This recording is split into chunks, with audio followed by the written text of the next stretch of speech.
31 ને ધ્યાનમાં રાખી વાવ થરાદ બોર્ડર પર પોલીસનું સઘન વાહન ચેકિંગ. એક સપ્તાહમાં 33 લાખથી વધુનો દારૂ ઝડપાયો.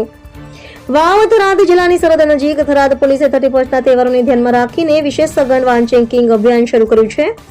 રાજસ્થાન તરફથી ગુજરાતમાં પ્રવેશતા ભરતમાલા હાઈવે સહિતના મુખ્ય હાઈવે પર પોલીસ દ્વારા કડક તપાસ કરવામાં આવી રહી છે. ખાસ કરીને ભરતમાલા હાઈવે પર આવેલી ચેકપોસ્ટ, ખોડા ચેકપોસ્ટ તેમજ વાવ થરાદ બોર્ડર નજીક સંવેદનશીલ વિસ્તારોમાં દિવસ અને રાત સતત વાહન ચેકિંગ ચાલી રહ્યું છે. બોર્ડર વિસ્તાર દારૂની હેરાફેરી માટે મહત્વનો માર્ગ હોવાને કારણે પોલીસ દ્વારા વિશેષ સતર્કતા દાખવવામાં આવી છે. થરાદ પોલીસે છેલ્લા એક સપ્તાહ દરમિયાન કરવામાં આવેલા વાહન ચેકિંગ દરમિયાન અંદાજે 33 લાખ રૂપિયાથી વધુની કિંમતનો વિદેશી દારૂ ઝડપી પાડ્યો છે અને સંબંધિત કેસોમાં કાયદેસરની કાર્યવાહી હાથ ધરવામાં આવી છે.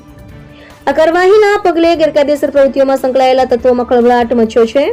પોલીસ અધિકારીઓના જણાવ્યા મુજબ 31 તેમજ નવા વર્ષના તહેવારો દરમિયાન કાયદો અને વ્યવસ્થા જળવાઈ રહે તે માટે આગામી દિવસોમાં પણ સઘન વાહન ચેકિંગ અને પેટ્રોલિંગ ચાલુ રહેશે. રિપોર્ટર રાણાભાઈ પારેગી, થરાદ.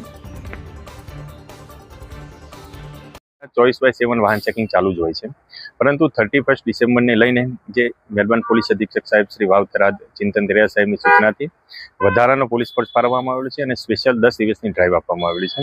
જે અનુસંધાને તમામ ગાડીઓનું ઝીણવટપૂર્વક ચકાસણી થાય છે અને કોઈ પણ કેફી પદાર્થ, દારૂ, NDPS લગત કોઈ પણ ચીજ વસ્તુ કે આર્મ્સ એક્ટ લગતની કોઈ પણ વસ્તુ ગુજરાતમાં ન પ્રવેશે તેના માટે પૂરતી કાળજી રાખવામાં આવે છે. પોલીસે હાલ સુધી કેવી કાર્યવાહી કરી છે? પોલીસે હાલ સુધી સળંગ 3 દિવસ એક ગાડી જે કવરિંગમાં વિદેશી દારૂનો મુદ્દામાલ ઝડપી પાડ્યો છે, જેમાં 300 પેટી જેટલો મુદ્દામાલ છે, અંદાજે 33 લાખનો મુદ્દામાલ અને કુલ 1 કરોડ 11 લાખનો મુદ્દામાલ ઝડપી પાડી 3 કેસ કરવામાં આવેલા છે. 5 આરોપીની અટકાયત કરવામાં આવેલી છે. નંબર પ્લેટ અને બ્લેક ફિલ્મ પર પણ કાર્યવાહી થઈ રહી છે. હા, નંબર પ્લેટ અને જે નંબર પ્લેટ વિનાના વાહનો તેમજ બ્લેક ફિલ્મવાળા જે વાહનો છે તેના ઉપર આજે 101 વાહનોના કારાકાચ ઉતારવામાં આવેલા છે અને 15,000 રોકડ દંડ કરવામાં આવેલો છે તેમજ 4 વાહનો ડિટેન કરવામાં આવેલા છે.